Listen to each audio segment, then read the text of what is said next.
We are going to talk some Iowa, Minnesota. Iowa defeated Minnesota 31-14. I know I got Gophers in the chat, so I'm sorry I have to do this to you, but we got to recap the game, all right? Reclaiming the Floyd of Rosedale trophy. I saw Iowa fans posting their bacon this morning, so they were having a good time with that. Congrats to their bacon. Iowa's Kaleb Johnson ran for a career-high 206 yards and 3 touchdowns, leading a dominant second half. Minnesota led 14-7 at halftime, and the 2 touchdown passes with Max Brosner. However, Iowa struggled offensively, gaining for 107 total yards in the first half. However, in the second half, the Hawkeyes turned it around at halftime, scoring 24 unanswered points, largely thanks to Johnson's explosive runs. Iowa's defense held Minnesota to just 79 rushing yards, a stark contrast of the past meetings. Zach, just what do you think overall? Let's start here. What do you think overall of Iowa's rushing offense? To me, this is one of my other takeaways that I'll get to. I think I think Iowa has the best rushing attack in the conference so far. Now, that's against certain competition they've been playing. I know Ohio State has looked amazing, but Ohio State's also played cupcakes. Iowa has gone out. They've played Iowa State, who is a highly ranked team too, right? This is a ranked team that they've played, and they've looked good against Iowa State. And Minnesota, they just shut 2 teams out. Like, Minnesota's a good defense. I don't want anybody to get it twisted. Minnesota's a good defense, and they held Iowa in the first half, but it just so happens Kaleb Johnson's a really good running back, and that's a really good rushing attack Iowa has. So are you with me? Do you think Iowa so far has the best rushing attack in the Big Ten? I don't know if I can go best because I know the beasts that are in Ohio State, Michigan, Oregon, and Penn State.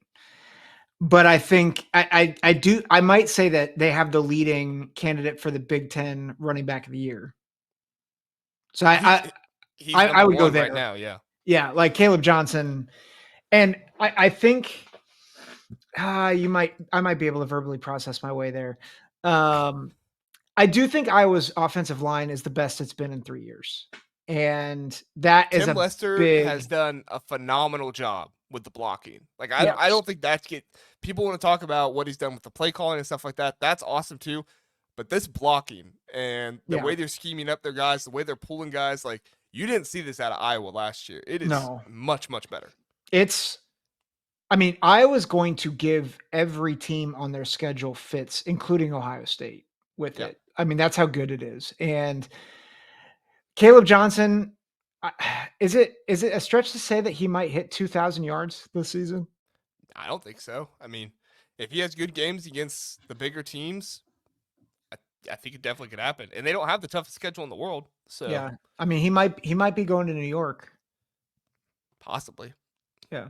So how crazy would that be? We rag on Iowa's offense all the time, and then we talk about Iowa possibly having a Heisman finalist running back. Like, do you think he would thank Cade McNamara in the speech? No, I think let's not go there. Tim Lester. Thank you for teaching the guys in front of me how to block. Excellent work. You could thank Cade for not being able to throw, so that he would have to run so much. This is not. I don't want to do that to Cade. I'm sorry.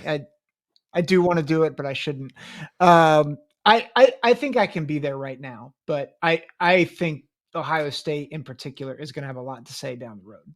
No, for sure. That's why I say so far, right? Yeah. In 2 weeks, we're going to find out. Iowa versus Ohio State, and Iowa's on a bye week this week, I believe, so they'll get their time to figure it out and stuff. But we're going to find out who has the better rushing attack, because we got 2 good defenses, 2 really good defenses. Secondary for Iowa has been a little suspect at times, but I think they did a really good job. I mean, you hold Darius Taylor to the rushing totals that you held Minnesota to this past game, like, hats off to them. I really thought Minnesota was going to pull it out. I mean, I thought Minnesota was doing a really good job in the first half. Now, I remembered Kaleb Johnson's had really good second half, so I thought, man, if they can hold Kaleb Johnson, if they can hold this Iowa offense back, which, that's what Iowa State did in the second half. Yep. That's what they were able to do. So if Minnesota can have this happen, we've seen it before, Minnesota can come out with this win, but it just proved to be too much. And, I mean, there were some questionable calls by PJ Fleck. We had it addressed on the Power Ranking show, and I just said they kind of, Iowa just kind of dominated them, and I still think they did, but I do think that there was some questionable decision making. Should you have gone to the run sooner? Should you have worked on that more? Should you have trusted Max Brosmer as much as you did? Trust me, PJ Fleck's not on the hot seat. They can't afford to fire him. All right, so he's not on the hot seat. Don't get that in your mind. But I think there are real questions about the future of PJ Fleck at Minnesota now, and saying, is this the guy we want to hitch our wagon to? Is he going to be the coach at Minnesota in 2-3 years? I there's so much I want. I will say there are people already coming out on Twitter saying this is how much PJ Fleck's buyout is, which tells you how much people want him fired. Yep. Yeah. And I mean, as soon as you get the buyout talk going, it's like, well, which, and like also you're in the Big Ten now. Like, this is not a poor conference. So yeah. I mean, I don't blame them. Like he hasn't. The thing that concerns me about Fleck is he hasn't changed. He hasn't grown as a coach. Like I think that was a thing that impressed me a lot with Jim Harbaugh. I hear you, Doc. I As hear you, Dave. I hear you, Dave. like, and I know, we could talk asterisk talk all the time, but like the thing that did impress me about Jim Harbaugh was he stuck to his guns where he needed to, but he evolved throughout his coaching tenure and he was always getting better. And I think you see that with the best coaches as they evolve. Nick Saban and Urban to an extent. PJ Fleck is just stale. Like he has not changed anything. He seems like this. Actually seems like a caricature of himself right now, and Well, it's and I it's felt just like he tried to change. I'm sorry, I don't mean to interrupt you, but like no, go I for felt like it. he tried to change some in this game, right? Like he tried to go with Max Brosmer and say like, this is the guy I'm going to ride. Like this is the veteran quarterback who can get the job done and who is going to lead this team to victory. And to be fair, in the first half he was like, Yep. it was going well in the first half. But I think once Iowa really, took that away, you had to go back to the run more and you had to figure that out. But it never got put together. And this is kind of what PJ Fleck has been known for. Like he can have good things happen on offense, but his in-game adjustments and trying to figure those things out, and of course some of that's on the offense coordinator as well, but it's not where it needs to be, especially for a program like Minnesota that has as high hopes as they do. Now, Minnesota could also be recruiting better as Yep. well, right? I think they had Yeah. a good class this last year, and I thought they get some good transfers. But can you do that year in and year out? You do that for a year or two, that works. But can you do that year in and year out? And I also have to say, Zach, I feel like the rotating of the offensive line that PJ Fleck was Yeah. doing earlier in the year, I felt like that caught up to him in this game as well. Like you have to get your guys in there working together and comfortable with each other. And unfortunately, you didn't. And I think it showed in the second half. Yeah. And to that point, I think when I say changing, I don't mean in play calling. Like, I mean, I think he needed to be more aggressive, and he was more aggressive, which was needed. I think it's more just him sticking stubbornly to how he does things.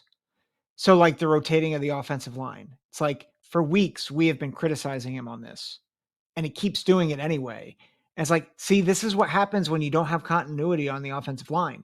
You get bum rushed, right? Like you can't do anything against a defensive line that has been good for Iowa, but not great.